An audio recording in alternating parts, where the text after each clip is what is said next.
This is In Their Words, brought to you by the UPMC Pinnacle Foundation and UPMC in Central PA.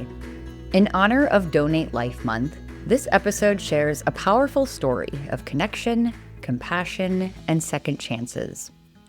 Candace S. Coleman, workplace culture and community engagement consultant at UPMC Central PA, reflects on her decision to become a living kidney donor to save a family member's life. Riley Brubaker, a kidney transplant recipient and campaign associate for the Great Social Experiment, shares her journey through kidney failure, dialysis, transplant, and recovery. And David Chrisman, creator of the Great Social Experiment, brings these stories together through a mission focused on changing outcomes for patients in need. Together, their experiences reveal the life-changing impact of organ donation and the human connections that make it possible. Listen in as we explore how one decision can save a life and how those lives, in turn, can inspire something greater. So my name is Candace Coleman. I am the Workplace Culture and Community Engagement Consultant for UPMC Central Pennsylvania. And I have been with the organization a little over 3 years now, really focusing on inclusion and belonging, and also with our community engagement and outreach. My name is Riley Brubaker. I'm the campaign associate for the Great Social Experiment, and I work with the pilot program Another Chance. I'm the creator of the Great Social Experiment, and we are doing a pilot program to help people who are in urgent need of a kidney transplant find a living donor. So my story began back in, I think it was about 2008, maybe 2007, 2008. My brother-in-law at the time had fell sick. Well, we actually thought he had the flu. Went to the hospital to get him checked out, and come to find out his blood pressure was something like astronomically high. Like it was like 250 over 196 or something like that. And they didn't know why or what was going on. And come to find out, he was in kidney failure. He was fairly young, early 20s when this happened, was one who never smoked, didn't drink, did all the right things. He was active. He played on the basketball team in high school. He currently actually helps the coach now, Trinity. And at the time when it happened and they said he was in kidney failure, they were saying like he basically only had 10% function at the time. He had to immediately go on dialysis. And then it was the search of he would need a kidney. And so initially myself and at the time my boyfriend, we weren't even married. We're no longer together, but it was my at the time boyfriend. We both stepped up and said that we wanted to be tested. We both got tested. I was initially told in the beginning that I was not a match. So, and that of course his brother was a match. So they went on to, we thought, and do the testing so he can then, have this procedure. And next thing we know, it was a year had went by and nothing much had been done. And then come to find out his brother was not able or was not qualified to donate a kidney because he also had high blood pressure and he had a high BMI. So when he was in dialysis, he became very depressed. He felt like, there was no other chance for him. He was seeing other individuals come back and had their transplant and how they were living their lives, and they were coming back and telling their stories and saying thank you to all the staff at the transplant clinic. And he called on the phone one day. Well, I skipped the part actually. In between this time, I actually had a child. So my middle son was 6 months old at the time. And he had called on the phone and he was sad. He was at the dialysis center and he was saying how he didn't think he was going to make it. And so I was sitting there with my, at the time, mother-in-law, and I said, you know what, I want to be tested again. And she's looking at me like I'm crazy. And they're like, what do you mean?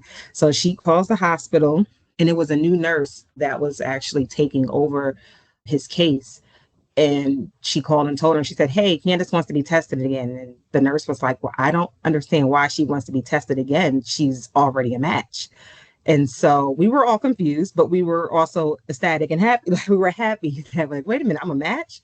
And then because I had given birth, a lot of the testing that was required was already done. So it was a very quick process. I would say it may have been 2 weeks later, we got the phone call and was like, "Hey, you ready? We're going in on this day." Like, I was like, "Okay, let's do it." Like, didn't really have time to think about how big of a thing this was that I was doing. I didn't want to see him pass away.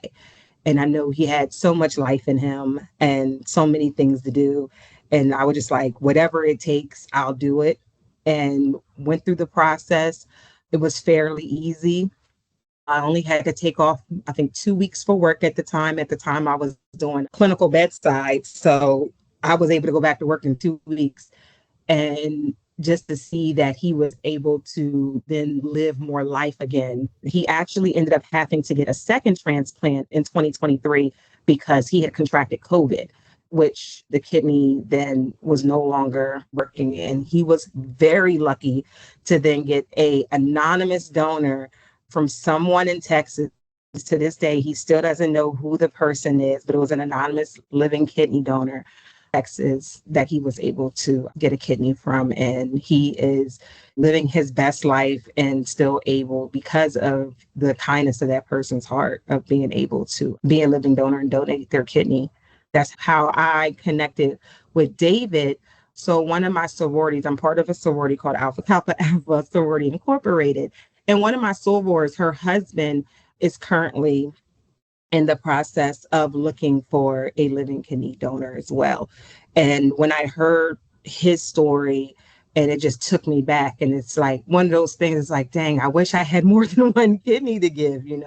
So it's like, what else can I do? And so when I heard about David and the Great Social Experiment, I was like, this is just such an amazing thing that we need to, one, highlight so we can help find Gerald Kidney, and then two, for all the other individuals out there, just to get the information out for people to know. So that's how we ended up connecting. So the reason why I started talking to Candace is because we are working to help her sorority sister's husband try to find a kidney transplant. And the reason how this kind of all came to be, I mean, it's kind of a long story, but essentially, I created a podcast called The Great Social Experiment. It's an investigative documentary series, and it looks at primarily access to kidney transplant. And I wanted to do something to help kidney patients afterwards. And I realized that there was this huge gap in not necessarily the care, but the help that we're giving to kidney patients to stay alive while they wait. And if you go to a transplant center and you need a kidney transplant, the first thing that they will do is they'll say, "Hey, do you have a living donor?" Living donor kidneys allow you to bypass the wait list. Everybody else who's waiting is waiting for somebody else to die. As kind of morbid as that sounds, it's true. But if you have someone who's willing to give you the gift of life safely, there's no reason for you to wait. And in Pennsylvania, the wait for a kidney transplant is about 5 to 7 years, but the average life expectancy of somebody on dialysis in our country is 4 to 5 years. And even if you make it to getting a deceased donor, all those years on dialysis take a huge toll on your body. And so it's super advantageous to get transplanted as soon as possible to bypass that wait. And living donor kidneys tend to last up to twice as long as those from deceased donors. The problem is if you don't have somebody who is willing to donate a kidney, finding a living kidney donor can be incredibly difficult. And this is the one thing that the hospital can't be a one-stop shop on.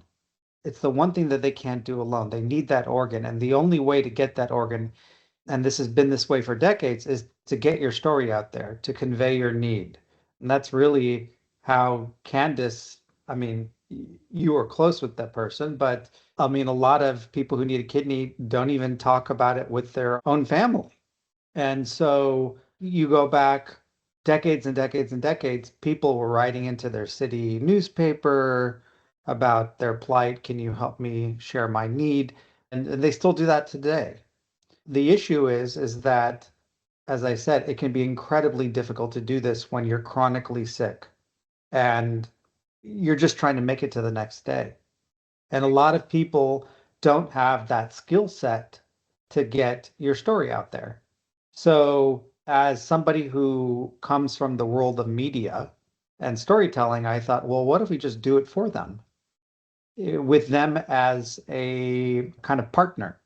But what if we bring that organization and skill set to them? And so that's what we're doing. And we're running campaigns for a cohort of patients at 3 transplant centers. UPMC is one of them. Jefferson and Temple are the other two. And the reason why we wanted to talk to, well, really anybody who's willing to listen, is because the way that we typically help these patients get their story, I mean, we could produce the best videos and the best graphics, but if it's not shared, then it doesn't matter. Then we can't get the story out. And so typically what we do is we rely on the family and friends of that patient to distribute it. So we hold events, we meet with the family and friends, we educate them, and we basically say, hey, if you want, in this case, it would be Gerald, to be around and doing well in 5 years, then we as a community need to work hard. And we need to work together to get Gerald's story out there. And so we'll produce the media and you guys share it. And this works often, but it doesn't work for every patient because not every patient has a strong or large community. And so what we are hoping to do is recruit as many people who don't know these patients to help share their stories. And this is a program that we created called the Angel Advocate Program. And the Angel Advocate Program is the first crowd sharing program in the country. And what it does is if you sign up, we will put you on the campaign of an individual whose campaign needs more reach.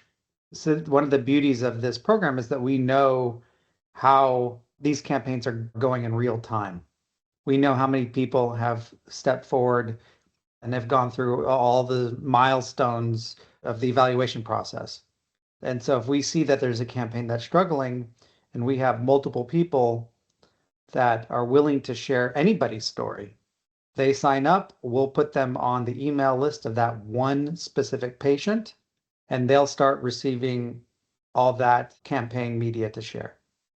I definitely think it was partially, I would say, probably how I was raised, because honestly, when it happened and when they came to us and told us, like, there wasn't even room for him to even ask me and say, hey, can you get tested? It was just like, no, this is something I'm going to do. Like, because, and I think it also helped at the time. I said I worked bedside as a certified nursing assistant.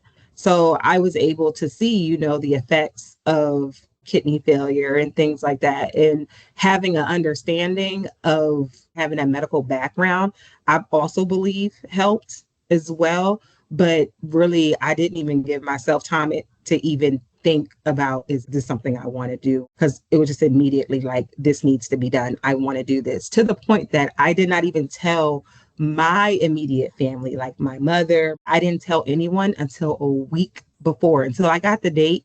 I was like, okay, I have to let them know, just because if something was to happen, they would need to know. And my family was so mad. They were so mad at me. They were like, why are you doing this? And I was like, I have to do this. This is something I want to do. I don't want to see him die. But once it was done, they were just like, this is amazing. Like, I don't know how you were able to do this. But I was like, it really just was just in me. There was no turning back. There was never a point of, oh my goodness, should I step back? Should I not do this? Should I rethink this? That never crossed my mind. It's funny how the people that instill the values in you have the biggest issue.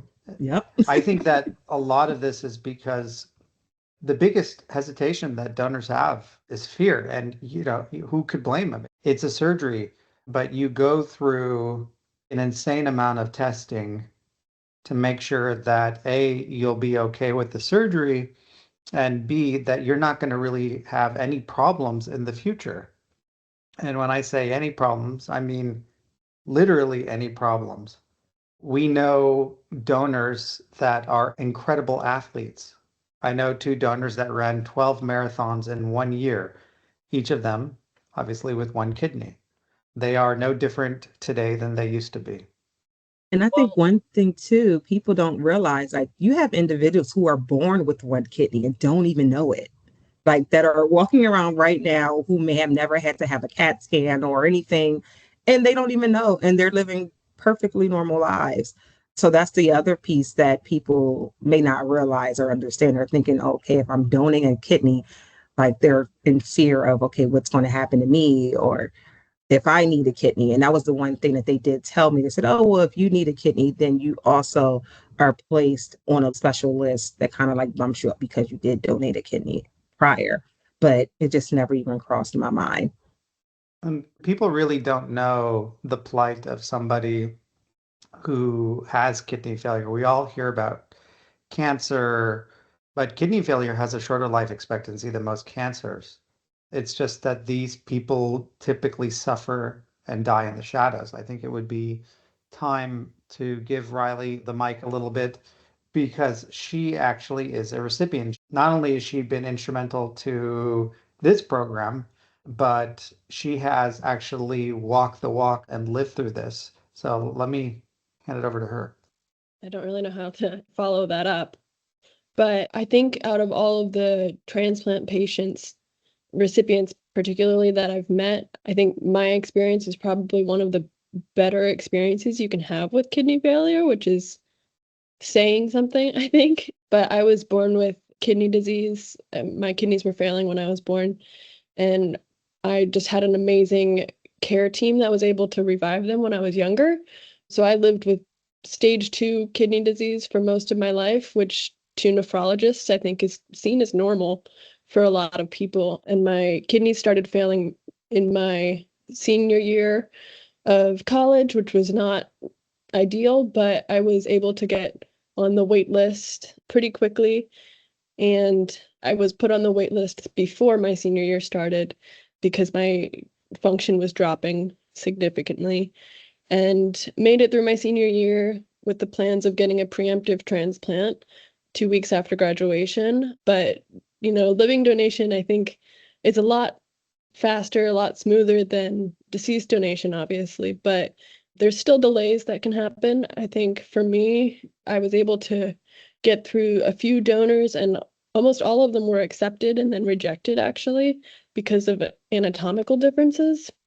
So that kind of delayed the process. And then it came down to, I think, OR scheduling, which was not something I expected, but my transplant ended up actually being postponed until November of last year, which was about 6 months after it was originally scheduled. So I did have to go on dialysis briefly. So that's kind of my experience of going through the process of getting a transplant. I really didn't notice symptoms of my kidney failure. I think this is an experience of a lot of kidney patients, is you don't have any symptoms until they fail. For me, it was, even though I knew my kidneys were failing, I didn't feel it until I went into renal failure. And the first things that I noticed was actually brain fog and fatigue. If I didn't know already that my kidneys were failing, it would have assumed it was just stress from school. And that certainly didn't help, but I think that's part of the reason that kidney failure goes unnoticed until it's too late. So I felt, quite frankly, miserable by the time I went on dialysis. I was actually very glad to go on dialysis because it was a treatment and I had been untreated until that point. So for me, dialysis was a good change. It wasn't like I was crashing into it like a lot of patients do. I did feel better, even despite the side effects that came with it, like cramping and just headaches, still fatigue after the treatment. So I think for me, dialysis was a better experience than not being treated, but it was still jarring. I think less jarring for me than it would be for somebody who didn't know that they had kidney disease until they crashed. But when you're planning for a preemptive transplant, it's kind of heartbreaking to then be told, oh, you have to start dialysis.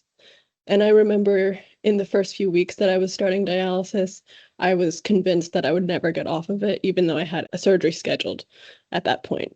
Because there had been already so many delays, it was kind of hard to believe that things would work out. And I think at that point, the dialysis nurses, they were the ones who really grounded me because they had seen so many patients and they knew how my story would play out before I did because they'd seen so many patients who had faced larger barriers than I did. I think I do remember kind of describing it as like it felt like my brain had finally been like deep cleaned. I was like, oh my gosh, I did not ever realize, even when I felt my brain moving slowly and felt tired and all of this stuff, I didn't realize just how much better I felt to wake up from that transplant. Even though I'm recovering from a massive surgery, just mentally, it was like a whole different experience than what I even remembered feeling before my kidneys failed. So that was pretty eye-opening because I think leading up to transplant, even though I had so many nurses telling me it's going to be so much better, it's really hard to believe them when you're on dialysis or in kidney failure. So when I was about 25 years old, so I'm 44, sadly. I hold a grudge against Riley, who's like 23. When I was about 25 years old, I came down with a condition that is similar to long COVID and was basically debilitated for about a year and a half. So I went through the healthcare system. I went through the experience of being chronically ill. And eventually, doctors had the idea of trying a medication off label, very common, safe medication off label that is actually now being used for a subset of patients with long COVID. And it gave me back my life. I lived with my parents when I was not feeling well, when I was sick. And my dad used to take me on small walks up and down the street just to get exercise. I could barely hold down a job. And I went from that to being able to jog again and go on hikes. And I went through film school. I worked in and around Hollywood for about 10 years, but I never forgot what it felt like to be chronically sick. And I read an article in the New York Times in about 2013 that talked about transplant, and it fascinated me.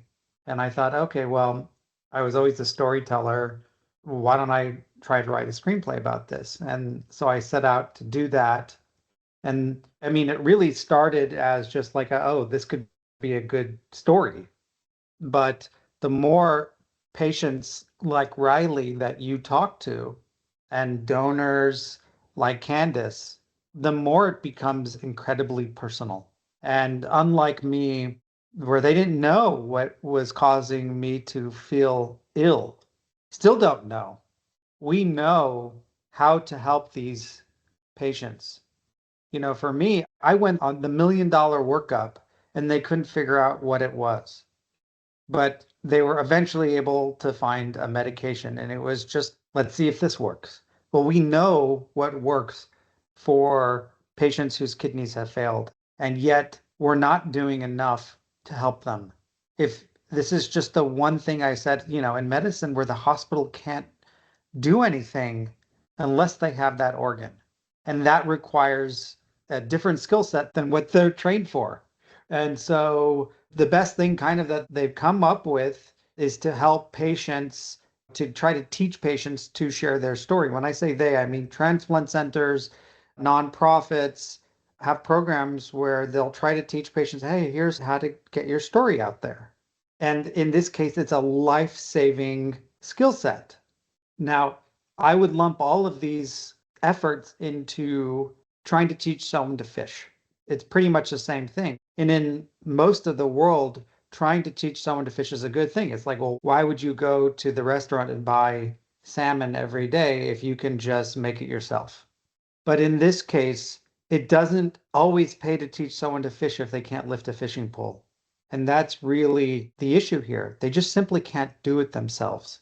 And we've just been letting them to just rot on dialysis, to deteriorate, and often die. When we in this country will advertise Coca-Cola and candy and probably a lot of things that are not helping people be healthy, and we advertise it to millions of people, but we're not trying to do any marketing to save lives. When most often the biggest champions of this whole thing are donors like Candace that have already gone through the process. They are the biggest champions of this because for most of them, from what I've seen, it becomes an incredibly positive, transformative experience in their life. I have had so many different, I would say, close to home medical experiences has happened around me with my ex-brother-in-law to my father passing away when I was 14 years old from sudden cardiac arrest.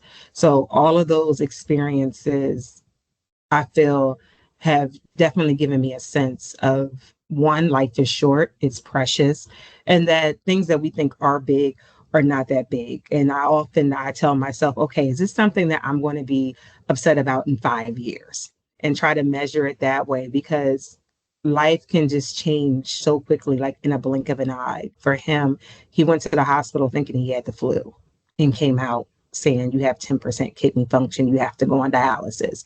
He was in college. This is not something that he saw coming. And I'm pretty sure he had other things that he was probably worried about before that moment.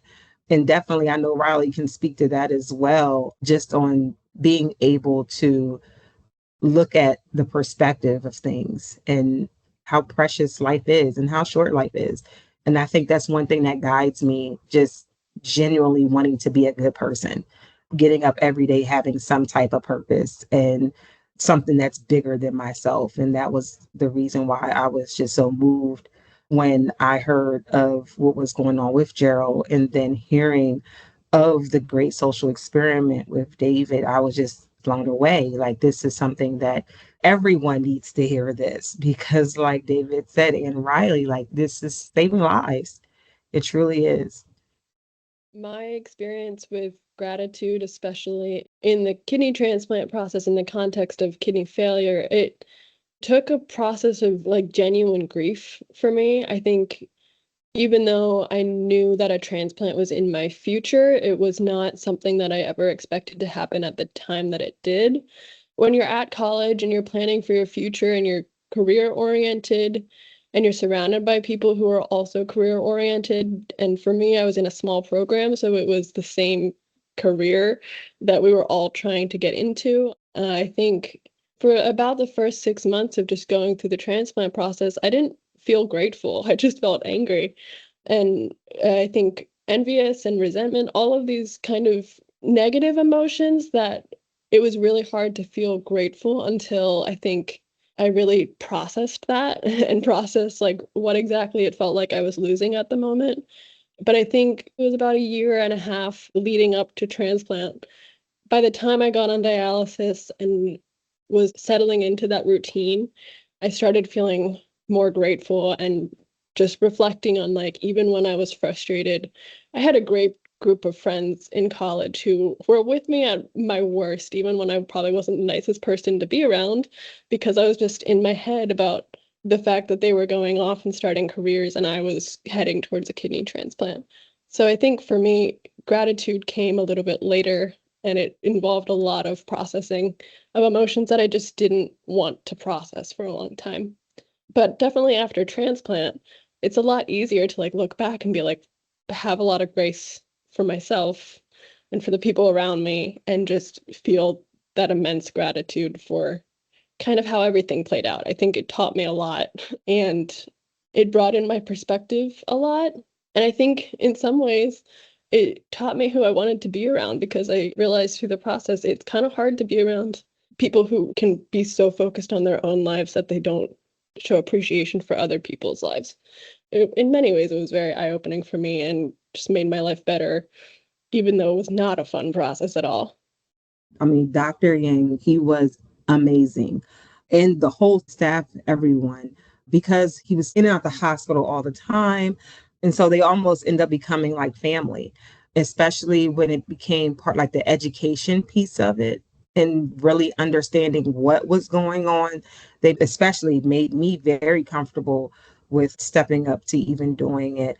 And it takes special individuals just to be in healthcare, period. But to be in that situation, I think Riley was speaking on this with the nurses, even at the dialysis center. They're seeing these individuals for hours, 3 to 5 times a week, like they become part of your family and they help to get individuals through. I know for my brother-in-law, there was many, like I said, even that day when he called us and was saying he doesn't think he's going to live, it was those individuals at the transplant clinic and at the dialysis center that were helping to also get him through because they have seen this time and time, like this is their career, this is their living. And just, I would just say a huge thank you to all of the medical staff and everyone. I mean, down to the receptionist, everyone plays a part. But we're just so grateful. And even just having a transplant again in 2023 with UPMC and for the experience that it was in the situation, it was a great experience with going through that. I think it's just absolutely incredible that we're even able to do this. If you think about what transplantation is, we're literally taking an organ from one person and putting it inside another, and it just works normal. It's an incredibly complex process, which involves matching, and with regards to kidney transplants, laparoscopic surgery so that it's not nearly as invasive as it used to be, and a whole team that supports from the surgeon to the transplant nephrologist to the coordinators and the nurses. It is just one of the biggest medical marvels of our time, I would say, to be able to do this, to be able to take somebody who is going to die and give them another chance to the point where they're walking around and living almost a completely normal life because we've been able to take an organ from somebody else and transplant it in them and connect all that wiring. It's totally wild.